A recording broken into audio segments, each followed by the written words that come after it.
Au Nigeria, une église s'effondre, au moins 3 morts. Nous allons parler du Mali, veillée d'armes pour une démonstration de force contre les sanctions de la CEDEAO. Toujours au Mali, un commissaire de l'UMOA apporte son soutien et sa solidarité au peuple souverain du Mali. Et puis on termine par le Togo. Le gouvernement envisage la construction d'une 3e université en 2022. Nos invités sont en place. Il s'agit de Kosigan Akwete, président de Alliance Jeunesse et Développement. Nous avons également 2 journalistes, Chris Ega, directeur de publication de Express Info, et puis Francisco Napo Koura, directeur de publication de Tampa Express. Chers invités, bonjour. Chris, ça fait plaisir de vous revoir. Merci mon cher frère, c'est vrai. Je suis absenté pour quelques 2 semaines. Voilà, je suis de retour. Bonjour ou bonsoir à tous les téléspectateurs, à toutes les téléspectatrices. Voilà. Et chaque jeudi, ça fait toujours plaisir de revoir également Francisco Napokura et Kosiga Akwete. Francisco, bonjour, vous allez bien? Oui, ça va bien. Bonjour, chers téléspectateurs de la New World TV. Et à Chris pour son retour, qui est enfin sorti de son champ de maïs ou de manioc. Bonjour. Vous allez bien, Kosiga Akwete, président de Alliance Jeunesse Développement. Bonjour Michel, bonjour à tous les téléspectateurs de New World TV. Bonjour surtout à la population de Pelé Goudévé, au CB de la localité et son adjoint et tout son personnel. Bonjour aussi au procureur du tribunal de Palimé et tous ceux qui, la fois dernière, m'ont fait l'honneur à Palimé et à Goudévé. Et je voudrais aussi saluer les gens de Togoville, salut là-bas, salut aussi aux gens de Votokpli, surtout et d'Amenia.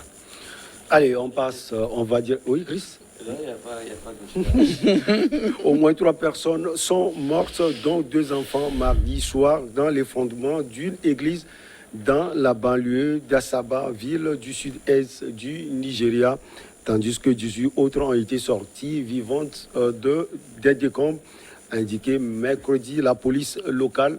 L'effondrement, Chris Ega, de bâtiments est une tragédie fréquente au Nigeria. Absolument, c'est que vous avez bien fait de le dire. Et ce drame, sinon cette tragédie arrive très souvent au Nigeria. Cela suppose qu'il y a peu de contrôle en matière de construction. Vous savez, ce n'est pas des habitudes des Africains, dans les pays africains en général, d'aller aux constructions sans en aviser soit la préfecture, soit la commune, ou bien tout simplement les autorités compétentes en la matière. Et cela finit par être cette tragédie-là, et surtout au Nigeria.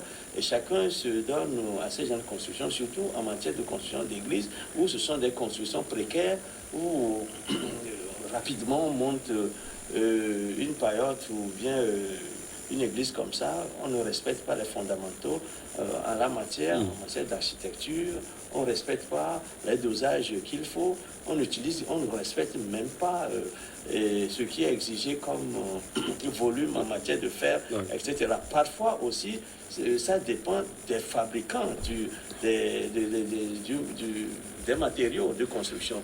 Vous savez que, entre-temps, ici, même au Togo, quand vous prenez, on vous vend le fer de 10, c'est en vérité le fer de 8. C'est-à-dire que on réduit, au lieu d'augmenter par exemple le prix du produit, on réduit le volume du produit et on vous le vend au même prix. Ce qui fait que lorsque l'architecte prévoit d'utiliser par exemple le fer de 8 ou fer de 12, vous achetez sur le marché, on vous dit voilà c'est le fer de 12, mais en fait c'est pas le fer de 12. Lorsque vous vous trompez comme ça, vous allez sur le marché, vous achetez, vous dépensez, vous achetez au prix coûtant les matériaux, mais lorsque vous venez construire, vous voyez, ça dépend parfois aussi de ceux qui fabriquent les matériaux. Il faut que l'État, les autorités compétentes en matière de construction, en matière d'urbanisme soient vigilantes sur le sujet et surtout mettre sur pied des commissions de contrôle, des commissions de suivi qui contraignent les constructeurs à respecter les fondamentaux en la matière. Sinon,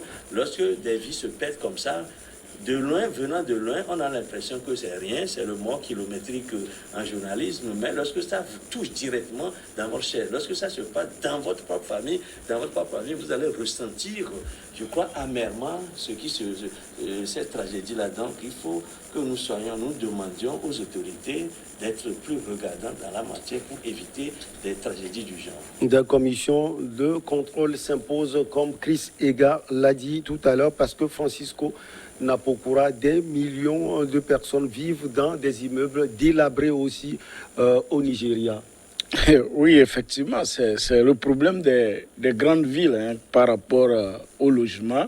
Même délabrés, en Europe même ça existe. Ouais. Même quand on parle de logements sociaux, j'en ai vu la dernière fois à Yopougon. Quand vous voyez, vous vous demandez est-ce que vraiment il faut aller à ce stade avec les HCL comme HCL. C'est en Côte d'Ivoire. Voilà. Donc c'est des problèmes. Maintenant, c'est la qualité des constructions, comme l'a dit Chris Ega. Même si les matériaux sont diminués, celui qui est en train d'exécuter doit vérifier est-ce que véritablement c'est les fers de 10 que j'ai ou c'est les fers de 8 ou 16, je crois. Je n'ai plus tellement les idées sur les matériaux de construction. Oui, voilà. Donc, et ça. Mais c'est qu'il faut voir que les églises qui naissent, c'est par objectif souvent de gain, plus souvent de gain facile.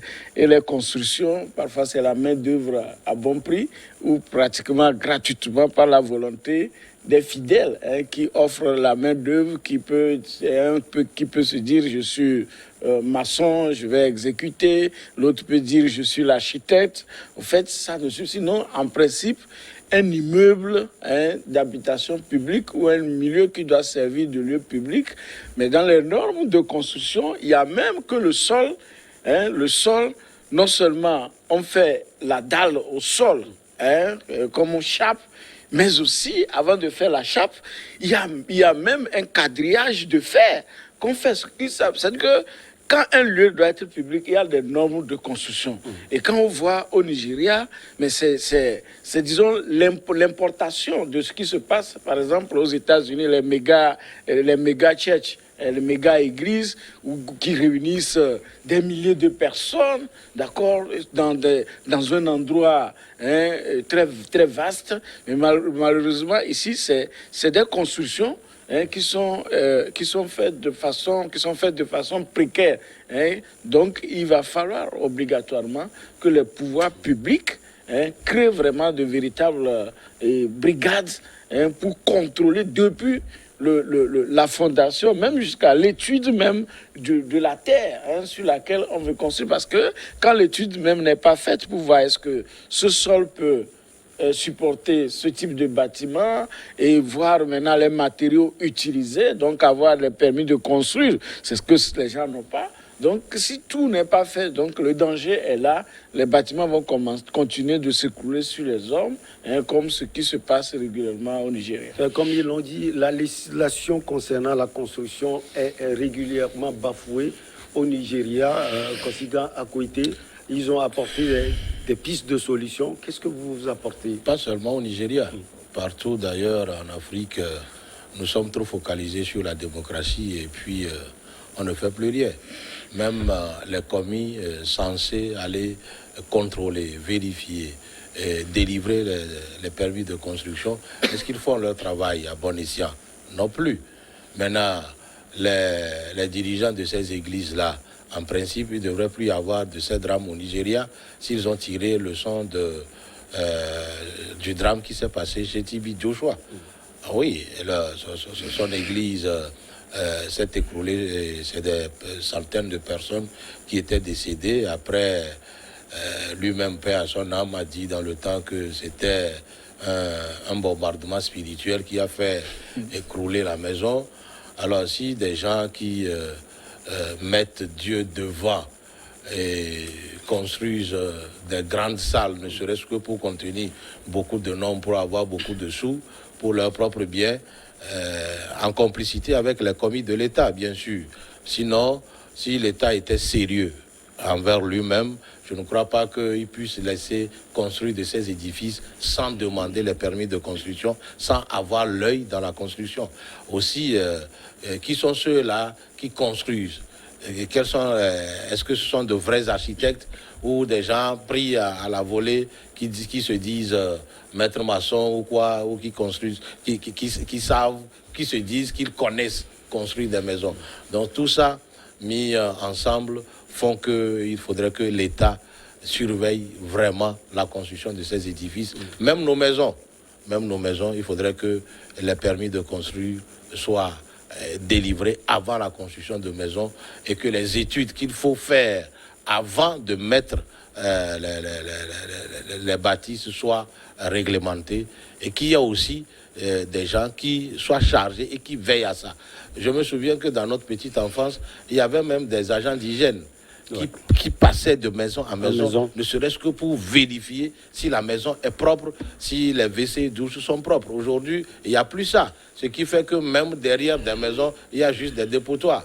Ou même devant, il y a certaines maisons, même il y a un petit dépotoir dedans. Ce qui alors devient des sources de contamination de maladies. Donc, je dis, c'est un drame de trop qu'il faudrait mettre tout en œuvre pour éviter prochainement. Parce qu'une vie de perdu, là, c'est 2 enfants plus une femme qui sont mortes. Peut-être qu'ils sont partis chercher...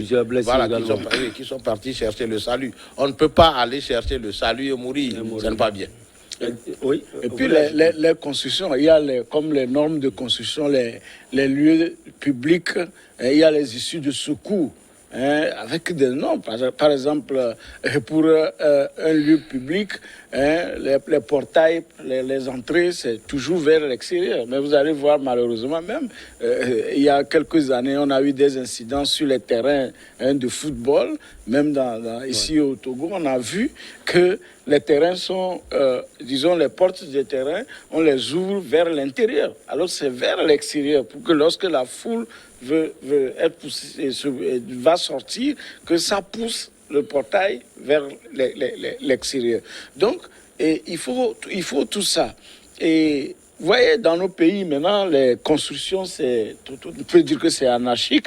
Il n'y a pas de quartiers où on dit que on ne peut que trouver tel type d'habitat. Vous êtes là, aujourd'hui, votre voisin se réveille ou a vendu le terrain à un étranger, comme ou bien un richissime, qui vient et qui pousse un immeuble de 4, 5, 6 étages à côté de votre petite maison. Et ça, c'est des problèmes normalement auxquels l'État devrait veiller parce que ça a des impacts et environnementaux. Parce que lorsque un immeuble comme ça va pousser, il faudrait des normes, c'est-à-dire même par rapport à l'immeuble qui est l'étage qu'on veut construire entre les maisons, il faudrait des normes de distanciation. Mais ici, on implante, même collé à votre maison, ce qui détruit que ce soit l'intimité du voisinage, et puis même ça entraîne même d'autres problèmes,